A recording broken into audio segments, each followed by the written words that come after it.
What's up guys, it's Jack and welcome back to my channel. Today I'm filming a video that I am so excited to finally be filming, guys. You don't even understand how good it feels to be able to make this video for you guys. In my last video, which I went through my old phone in, I showed you guys a picture of my acne and my really bad skin from about a year and a half ago. And I can't even explain how good it feels to be able to sit here and share this knowledge and this experience with you guys, and knowing that I have gotten to a point where I feel confident talking about it. Having bad skin can do a hell of a lot more to your life than just having acne. It can cause so many issues mentally and emotionally. It takes someone who's been there, I feel, to know and to really be able to explain what it feels like and to tell their story. So this entire video is kind of representing the lifestyle change and the lifestyle you have to embody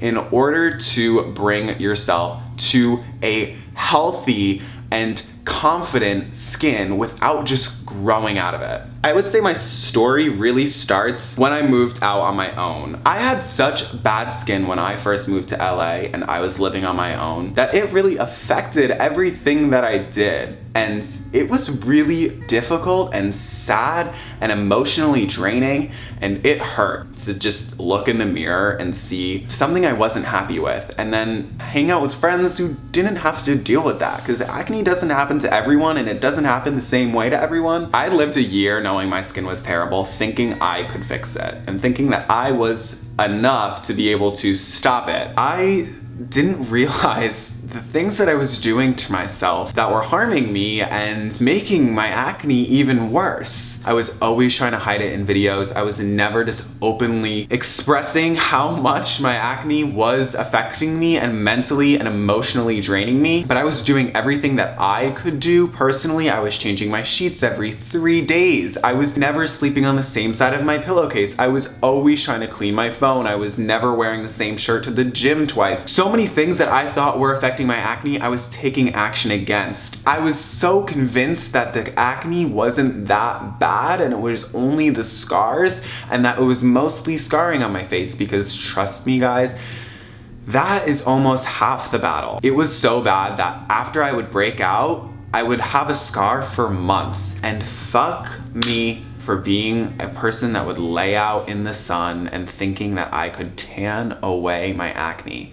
That is not the case. I genuinely thought that getting a tan would help not only dry out the active acne that was on my face, but also cover up, because the skin tone would be darker and the redness of the acne wouldn't show through as much. Essentially, I screwed myself because I dealt with scars for months and months and months because of the sun effect on the scar. I had so many scars I couldn't tell which were the scars and which was the acne, and I was convinced that my acne was getting better because I didn't see as many active pimples and it was only the scars.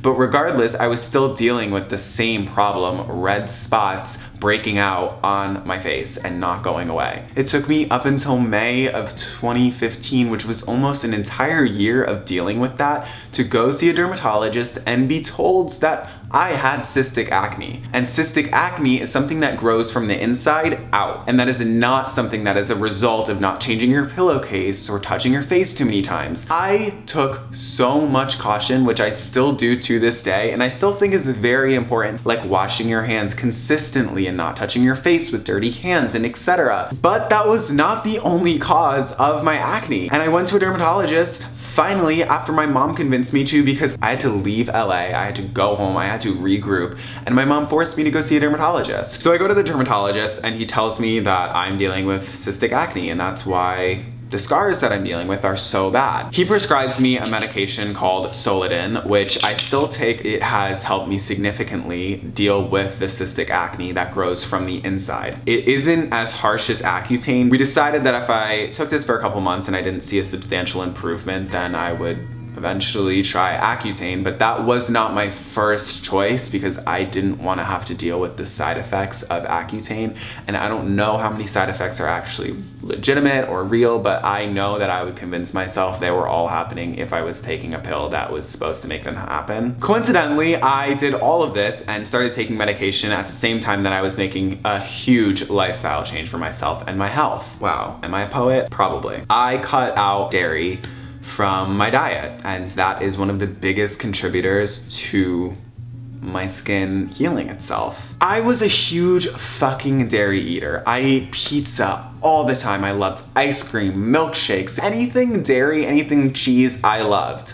And I still love, but I had to do it for myself. I cannot express how much I fucking love pizza and ice cream. I just am so thankful for the alternatives that there are for dairy that it blows my fucking mind. I think 6 items in my fridge today that are dairy but do not have any dairy in them. I have ice cream. I ate a pizza yesterday. I have cream cheese. I have milk in my fridge that are all non-dairy because they're either made from almonds or cashews or coconut, whatever other nut that is going to make a milk or substance that can suffice as a milk. Is that a word? Bagels and cream cheese were my shit, guys. Like, I loved a nice bagel and cream cheese every morning. And it sucked for a little while when I didn't realize that there was literally vegan cream cheese out there, but it made this lifestyle change substantially easier because all you really have to do is get used to the alternatives. And I knew that the dairy was affecting me negatively. If you are putting something in your body that your body is revolting and giving you red flashing signals that you should not be eating, I highly advise you to try to stop eating it. And I was convinced that dairy was contributing to my breakouts even more. It's hard to exactly pinpoint because I did cut out dairy and start taking this medication at almost the same time, but I'm glad I did both because I would not want to be taking a medication that was supposed to cut out my cystic acne, but still be eating dairy that was going to make it worse. To put it in another form, it's like putting a lotion on your body that makes you itch and have red marks all over your body. But being in love with the scent of that lotion enough to always continuously do it. To me, I don't think one lotion or one food is great or good smelling or good tasting enough to make something on my body react negatively, especially if there's other alternatives. There is 100 other lotions out there, and there are at least 6 other types of milk out there that you can drink, which you will become used to. I always say coconut milk is fucking amazing because you have 3 sips or 3 bites or whatever form it is in, and you don't taste the coconut anymore. Yes, you know the first taste, but coconut is such a discreet flavor that you really do not taste it after a couple bites. I think we're working towards alternatives being more popular because people are starting to understand that not everyone can use and eat and digest dairy, and it's not the best option. I sound like I am really against dairy. I really don't like dairy, and it was never good for me. So my personal opinion is alternatives are out there and can do a lot for you. I don't think something that makes you react negatively should be the option that you choose. I will take that to my fucking grave that cutting dairy out of my diet was amazing for my body. Moving on to face products. This is something that I did take a lot of time to come to a conclusion with. For myself, I've found that the gentler and the simpler the face product, the more effective it is. I cut out acidics, I cut out peroxides, I cut out like whatever is in face washes that is supposed to help you prevent acne or dry out your skin, because I've found whatever I'm prescribed is doing it for me. So I wound up getting a dermatologist out in California, and guys, it was so easy. All I did was literally Google dermatologist, call the nearest office and ask for an appointment, and I think I was in there in the next 2 to 3 weeks. I got prescribed 2 topical medications. One is called clindamycin, which I put on every morning, and one is called tretinoin, which I put on in the evening. So clindamycin is essentially an antibacterial. I think that's what the doctor told me, at least. And to me, I put it on before I go to the gym, before I go somewhere where I feel like things that are dirty may get in contact with my face indirectly. Additionally, I started putting tretinoin on my face at night, which is an anti-oil. Essentially what it does is it takes the skin cells deep below the surface of your skin and breaks them apart at a faster rate, so the oil production is lower. These are all definitions and descriptions that I received from my doctor. This shit dried my skin out a lot. We decided after doing a couple months of the lower prescription that I could up the dose, probably because my skin was becoming more immune to it. Thankfully, however, with dry skin, the oil production was lower. I think personally, I would rather have dry skin that could potentially flake or could potentially look like it needs some moisture rather than skin that's like shining. So now I'm fighting my cystic acne with the medication. I'm also fighting topical acne by taking oil out of my face by using a topical medication at night. And I stopped eating dairy, so my body stopped reacting so harshly to my dairy intake, and things really started getting better. It was a probably 6-month journey to finally be like, all right, this is really all working, and I'm seeing a lot of improvement. And then I was like, so what the fuck do I do with these scars? Because of the sun damage and because of how much I would try to tan away my acne and my scars, which I highly recommend do not doing. I'm very cautious of the sun. I do not want to have wrinkles. I do not want to have scars. I do not want to have cancer, because I have been to my dermatologist for other reasons. I've had spots removed on my back. I've had spots removed on my stomach, which could lead to cancer. I had one removed on my back that they actually had to go in and take out more skin. Unfortunate that I had to do that at 19 years old. I had to have a surgery that then had stitches, so I now have a scar because I probably just was out in the sun too much. I wound up getting referred from my dermatologist to an esthetician. And an esthetician is another skin doctor, and shout out to Jennifer, you are the greatest. I drive an hour to Redondo Beach every 2 or 3 weeks to get my skin torn up. She does extractions to get out all of the dirt and disgustingness in my skin, and it's so nasty, but I'm just glad I'm saying that it's coming out of my skin. And after she does an extraction, she gives me a microdermabrasion, which is where they take a needling unit thing, basically pokes holes into my skin. A rolly pin kind of thing with a bunch of needles or crystals. I've never really seen, because I have to wear goggles during that, because if that gets in your eye, then you can go blind. So I honestly don't really know. I'll try to find maybe a clip of a microdermabrasion to put in. I get my extraction, I get the microdermabrasion, and every single time it relieves a layer of skin with a scar on it. Basically, the scars are being brought to the surface faster than if I were just waiting them out. This fucks up my face. I cannot deny that my face is bad for at least 2 or 3 days afterwards. Not only do the extractions leave severe redness and bleeding and just nastiness, I might have a picture of the first time I got it done, which was probably the worst, but the microdermabrasion also causes irritation, and after the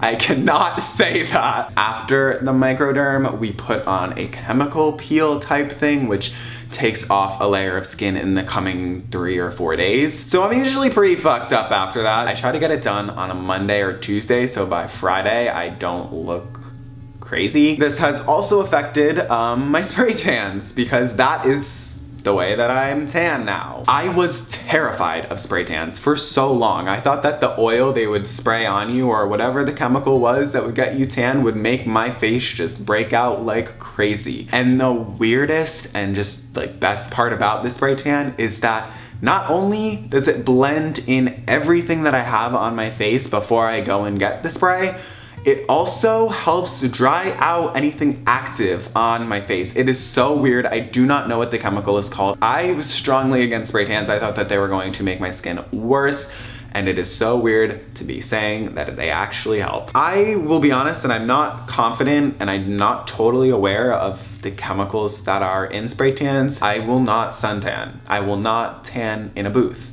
And if I want to be tan, I'm gonna have to spend a little bit extra money, but a lot less time because it takes 30 minutes. That is something that I've come to a personal conclusion with, and for now that is completely fine with me. Spray tans are what are going to work for me for now. I think I was saying that the microdermabrasion affects my spray tan. I kind of went on a tangent, but basically I can't really get a spray tan until a few days after I go to my esthetician because I need to wait for everything to come off before it is a fresh layer of skin. I really don't have nearly as much going on my face as I used to. I'm so fortunate to be able to have come from that place, and I think a lot of you guys can take steps in the right direction, and I hopefully taught you guys some of those steps that you can take in that right direction. It is really kind of crazy because this video is about my skin journey, but essentially my skin journey goes very hand in hand with my entire overall health journey. Growing up and maturing in self-awareness and consciousness journey of health and things that will benefit me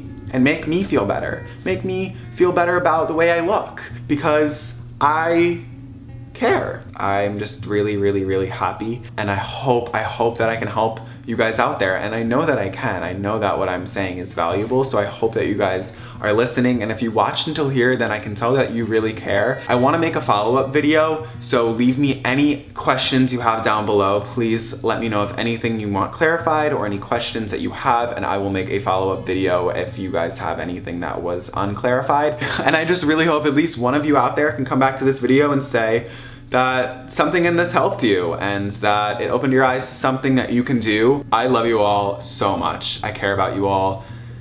I would not, it really means a lot for you to hear what I have to say, and I appreciate that. So thank you so much. If you did watch until here, then give this video a thumbs up and subscribe to my channel. Stay updated with me on my social medias. I'll leave those links down below. You can scan my Snapchat, all those things. I love you, and I want the best for you and your health and your beautiful faces. So thank you, I love you, and I will see you guys next week.